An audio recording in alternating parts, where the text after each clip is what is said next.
En un país de cerca de 45 millones de personas, se registran 19.000 a 22.000 víctimas mortales por año. Esta violencia es ante todo un fenómeno urbano de ciudades que contribuyen con más de la tercera parte del total de homicidios. El conflicto armado ha cobrado la vida de más de 70.000 personas y más de 50.000 aún se encuentran desaparecidas. Sin embargo, no toda la violencia homicida en el país está asociada al conflicto militar entre el Estado, las insurgencias y los grupos paramilitares.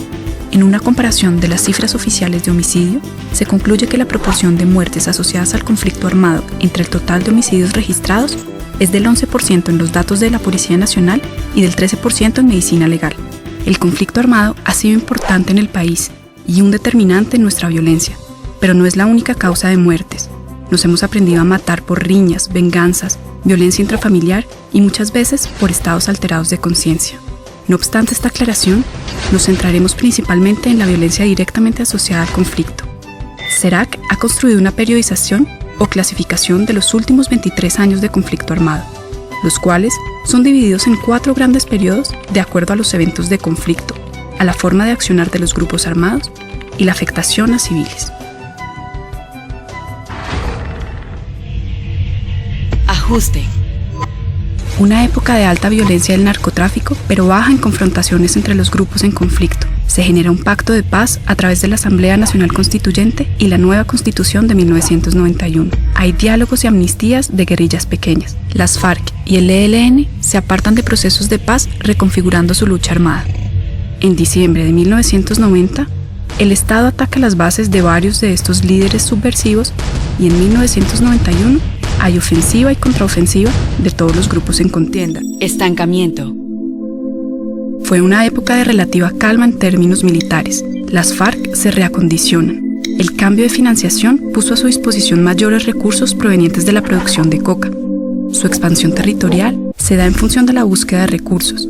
Los nexos entre las fuerzas paramilitares y narcotraficantes son cada vez más fuertes y el proyecto paramilitar se fortalece en regiones como Urabá, Córdoba y Magdalena Medio.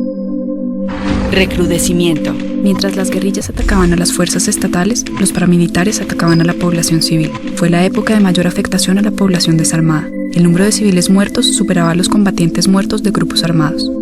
Las FARC, con más recursos, hombres y armas, se extienden afectando potencialmente a 70 de cada 100 habitantes. Las negociaciones del Caguán fallan.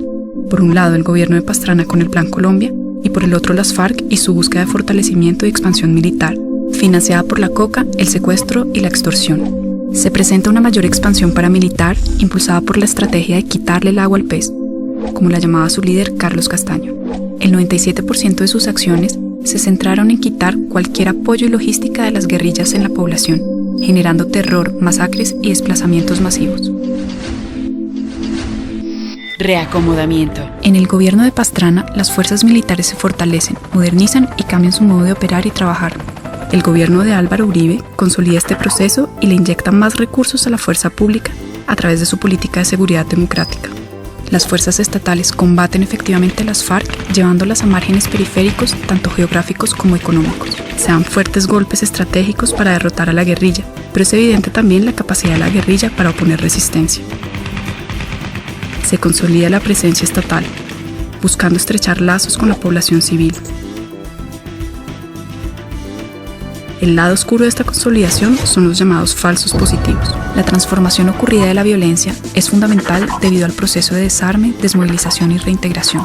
No obstante la desmovilización, algunos grupos siguieron actuando en el control del narcotráfico o como oficinas de cobro, sicariato y ejércitos privados.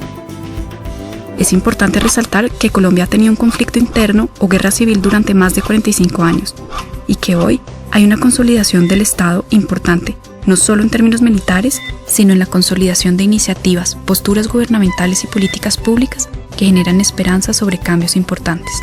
La ley de atención a las víctimas del conflicto y restitución de tierras, el reconocimiento del conflicto armado, el fortalecimiento de las leyes de justicia transicional y planes de consolidación con alta inversión en zonas afectadas por los grupos armados ilegales.